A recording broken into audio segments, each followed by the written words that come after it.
स्वागत करुछि आज राशिफल को आपण मानकु।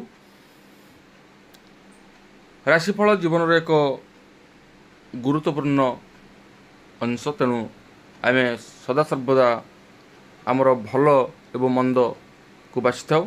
तेणु राशिफल माध्यम आम आमर भल मंद जापर था। तेज आज प्रथम राशि रही मेष राशि। आज तृतीयस्थ गुरुचंद्रादि जोग प्रभाव प्रत्येक कार्य सफलता अवश्यंभावी। पिलामानंकर स्वास्थ्य समस्या सुधुरी जीवा सह विशिष्ट व्यक्तिंकर सहयोग लाभ करिवे। व्यवसाय आगकू बढ़ाइबा पई नूतन पदक्षेप नेबार योजना कार्यकारी हेबो। तर्क वितर्क को केंद्र करी परिवार रे झगड़ा सृष्टि होई पारे। परवर्ती राशि रही वृष राशि। भाग्याधीप एकादशस्थ जोगु अर्थ और सम्मान मिलिबा सह सामाजिक स्तर में प्रशंसित हेबे। अप्रिय सत्य भाषण कर्मक्षेत्र सहकर्मी सह मतपार्थक्य सृष्टि करिवो। राजनैतिक और प्रशासनिक स्तर में विचार विमर्श सह तत्परता बढ़िपारे। कचेरी मामला क्षेत्र में आशाजनक सफल पाइबार आशा रही। परवर्ती राशि रही मिथुन राशि।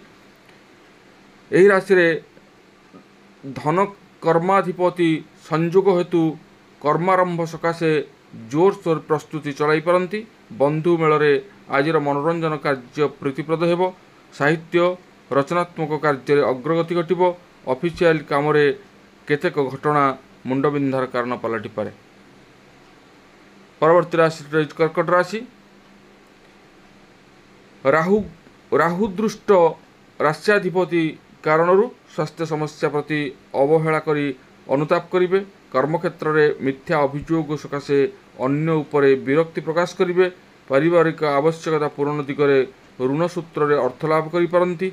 सामाजिक स्तर में प्रशंसित हेबा सह साहित्य कला वैषयिक क्षेत्र प्रशंसित हेबे। परवर्ती राशि रही सिंह राशि। फोक गृही रविंकर जोग दक्षता और बलिष्ठ व्यक्तित्व सामाजिक स्तर में सम्मान शीर्ष को नेबार साहाय्य करिवो। स्वास्थ्य रे उन्नति सह कार्य हासिल रे आनंद अनुभव करिवे। उपरिस्थ आदेश रे नूतन दायित्व हाथ को नेबे। आज यात्रा प्रशासन कला साहित्य क्षेत्र में मंद हेबो नाही। परवर्ती राशि रही मीन राशि।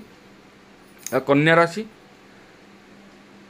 बुध राशि रे अवस्थान करिथिबारु प्रत्येक क्षेत्र में उपरिस्थ बुद्धि को काम हासिल करिपारिबे।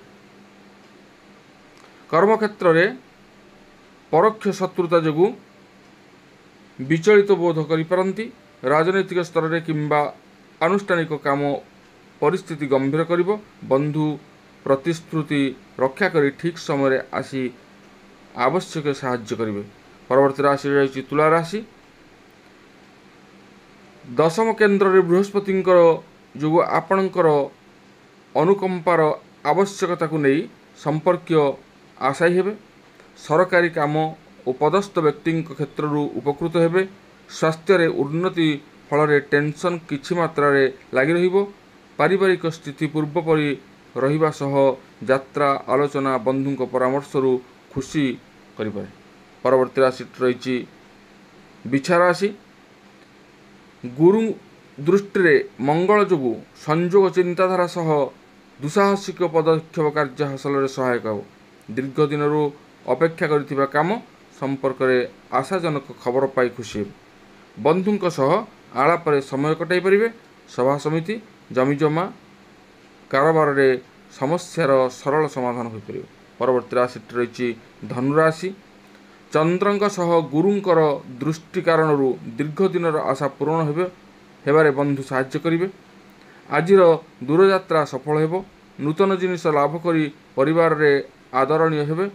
पड़ोसींकर कलह मानसिक अशांतिर कारण होई पारे। बंधु मानक सह भ्रमण सुयोग पाई एक प्रकार खुशी अनुभव करिवे। परवर्ती राशि रही मकर राशि। कोण भाव को मंगलंकर दृष्टि दुश्चिंता दूरे जीवार सह काम हासिल करिबा। पारस्परिक बुझामणा पारिवारिक जीवन में आशार आलोक को प्रज्वलित करिबो। यात्रा रे जिनिसपत्र प्रति सतर्क रुहंतु, नतुबा अदल बदल होई पारे। प्रत्यावर्तन ପଥରେ ବନ୍ଧୁଙ୍କର ଫେରିବାର ବିଳମ୍ବତାକୁ ଲକ୍ଷ୍ୟ କରି ବ୍ୟସ୍ତ ହୋଇପାରନ୍ତି। ପରବର୍ତ୍ତୀ ରାଶି ରହିଛି କୁମ୍ଭ ରାଶି। ଗୁରୁକ୍ଷେତ୍ରସ୍ଥ ରାଷ୍ଟ୍ରାଧିପତି କାରଣରୁ ସ୍ୱାସ୍ଥ୍ୟରେ ଉନ୍ନତି ଓ ବନ୍ଧୁଙ୍କର ସାହାଯ୍ୟକାରୀ ମନୋବୃତ୍ତିରୁ ଖୁସି ରହିବେ। କିଛି ବ୍ୟତିକ୍ରମକୁ ବାଦ୍ ଦେଲେ ଦିନଟି ପ୍ରାୟତଃ ଭଲରେ କଟିବ। ଭାବପ୍ରବଣତା ଯୋଗୁଁ ମନୋବଳ କ୍ରମଶଃ ହ୍ରାସ ପାଇବ। ବ୍ୟବସାୟରେ ସଫଳତା ହାସଲ କରିବେ, କିନ୍ତୁ ଆର୍ଥିକ ଦୁସ୍ଥିତି ଚିନ୍ତାର ପରିମାଣ ସୃଷ୍ଟି କରିପାରେ। ପରବର୍ତ୍ତୀ ରାଶି ରହିଛି ବା ଶେଷ ରାଶିଟି ରହିଛି ମୀନ ରାଶି। ସପ୍ତମ କେନ୍ଦ୍ରସ୍ଥ ବୁଧଙ୍କର ଯୋଗୁଁ ବନ୍ଧୁଙ୍କର ଆମନ୍ତ୍ରଣ କ୍ରମେ ଦୂରଯାତ୍ରାର ସୁଯୋଗ ପାଇବେ। କର୍ମକ୍ଷେତ୍ରରେ ଗୁରୁତ୍ୱପୂର୍ଣ୍ଣ ପ୍ରସଙ୍ଗ ଆଲୋଚନାରେ ଅପ୍ରିୟ ସତକଥା କହି ବିରୋଧୀ ହୋଇପାରନ୍ତି। ଦୀର୍ଘପଥ ଭ୍ରମଣ ହେତୁ କ୍ଳାନ୍ତି ଓ ଅବସାଦ ଦେଖାଦେଇପାରେ। ଆଜି ହିଁ ଶେଷ କରିବାକୁ ଭାବୁଥିବା କାମଟିକୁ ଶେଷ କରିପାରନ୍ତି। ତେବେ ଜାଣିଲେ ଆଜିର ସମସ୍ତ ରାଶିଫଳ ସମ୍ପର୍କରେ। ପୁଣି ଜାଣିବା ଆସନ୍ତାକାଲିର ରାଶିଫଳ ସମ୍ପର୍କରେ କାଲି ଆସିବା ନୂଆ ଏକ ଭିଡ଼ିଓ ନେଇ। ଆଜି ପାଇଁ ରହୁଛି। ଯଦି ଆପଣମାନେ ମୋ ଚ୍ୟାନେଲକୁ ସବସ୍କ୍ରାଇବ୍ କରିନାହାନ୍ତି ତେବେ ନିଶ୍ଚିତ ରୂପେ ପାଖରେ ଥିବା ଲାଲ ବଟନ୍ ଦେବେ ସବସ୍କ୍ରାଇବ୍ କରିବେ ଏବଂ ପାଖରେ ଥିବା ବେଲ୍ ଆଇକନ୍କୁ ବଜାଇ ଦେବେ ଏବଂ ଅଲ୍ ନୋଟିଫିକେସନ୍ କ୍ଲିକ୍ କରିବେ ଏବଂ ସାଙ୍ଗମାନଙ୍କୁ ସେୟାର ଓ କମେଣ୍ଟ କରିବା ପାଇଁ ଭୁଲିବେନି। ରହୁଛି। ଧନ୍ୟବାଦ। ନମସ୍କାର।